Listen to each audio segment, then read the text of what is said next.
It's another evening above New York's brownstones, and as you can expect, the web slinger is busy fighting off one of his dastardly supervillains. This time, it's the Vulture. This is not how I wanted to spend my big 6-0, but let's be honest, when do I ever get what I want? Kid, just for once, think you could show some respect for your elders and pull some of your punches?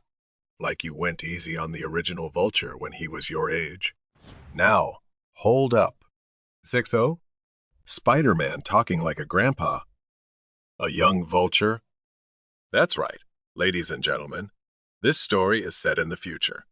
And the wall crawler might not be as spry as he used to be, but he sure as hell is still your friendly neighborhood Spider-Man. And the old man still got it. Because just a few moments later, we find that old Webhead has Vulture subdued with that classic webbing of his, as he gets a call from none other than the love of his life, Mary Jane Watson Parker. You do this to me every year. I book a table at your favorite restaurant for your birthday. I'm wrapping things up now. And you're always late. Almost done. AWWW. I'm out of. Courtesy of your friendly neighborhood Spider-Man. Notes. MJ reassures Pete that they'd know who defeated Vulture, and the web slinger swings away to finally attend his birthday date. But, just as he's cruising along the neighborhood, he hears something. Help! Of course, Spidey heeds the distress call to find that another innocent New Yorker is getting mugged in a dark alley. Trust me, you don't want to do this. That bag doesn't go with your outfit at all. Holy balls! But remember when we told you that Spider-Man isn't the spring chicken that he used to be? Well, things take a dark turn when Peter's trademark early warning system kicks in. Yeah, Spidey sense. I know. But my reflexes ain't what they used to. And just like that, a random, non-superpowered bottom feeder who's probably jonesing for some crack manages to shoot Spidey right in the gut. Oh, God. You shot him. But nobody ever shoots the spider. The mugger's pretty thorough, too. Just to make sure he was indeed able to shoot the iconic superhero, the Saab pops the downed wall crawler with 3 more slugs to the gut before running away to God knows where. Geez. Spider-Man. And at that moment, all we see is the tragic sight of one of the world's greatest superheroes lying in a pool of his own blood. It doesn't take long for MJ to catch news of what just happened to her husband as she rushes out of the restaurant. Meanwhile, EMTs are doing their best to keep the friendly neighborhood wall crawler alive. And they know how it goes. The mask stays on. It should have been the Sinister Six. All of them. All at once. No, a final fight with Carnage. Or the Goblin. Not some burglar with a gun? Still, Spider-Man finds how everything that has happened is just par for the course. Going out like Uncle Ben. Almost feels right. Just wish I could have seen MJ won last time.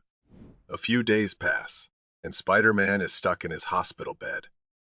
The doctors tell him that it's not looking good, and Pete knows this might be it. This might be the end for him. So, it's totally understandable that he at least expects some of his friends to show up and bid him farewell. There are no flowers or cards. The other Spider-Man. He didn't drop by. Or the AF. Or the Avengers. I think they're all off in space fighting. Thanos or something. Can't believe it. So no one came around to say goodbye. Quite the opposite. In fact, if you're up for visitors. And this is when we find out how much of an impact all of Spider-Man's sacrifices, all the pain and suffering he had to go through, has made for the people of New York. Hundreds, if not thousands, of people are lined up around the city block, each and every one of them waiting to give the legendary hero a proper send-off. Whether it's a random guy whose pupper got saved, or a mother whose child was rescued by the wall crawler in the past, New York knows who's been out there looking for them all these decades. In the middle of all this, MJ doesn't cut the line to keep Spidey's secret identity, well, a secret. And when it's her turn to see off her husband, hey, Tiger, Hi there, miss. So tell me, how did I save you? MJ whispers something to her hubby, and what happens next is one of the sweetest moments in superhero comics. I think you got that wrong. Those are all the ways you saved me. They kiss, and MJ leaves his hospital room. A few seconds later, she hears Pete's EKG machine flatlining, and doctors rush to try and resuscitate the superhero. MJ, of course, rushes back into the room only for everyone to see that Spider-Man is out of his bed. One of his visitors tells them that Pete just jumped through the window. And when MJ checks outside, "What in the hell are you doing?" "What?"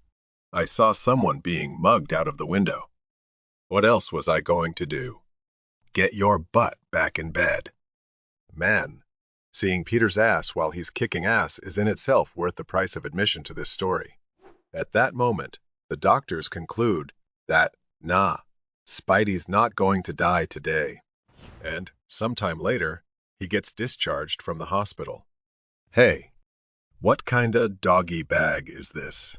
Where's my slice of birthday cake? I ate it. You do that to me every year. And it all worked out, baby. Except when you notice that the Avengers and X-Men just sent Pete A. Get well soon. Hard. What the hell? MFs. YALL. Can't have Wanda teleport your haughty asses to visit Pete. Or have Thor use that goddamn rainbow bridge to wish him well. Jerks. We hope you liked the Spider-Man story we just told you. But, what did you guys think about it? Let's talk in the comments section, people. And, as always, hit that like button, subscribe to our channel, and turn on all notifications to be the first to check out new videos regularly. Catch you soon, only here at KRTV Marvel.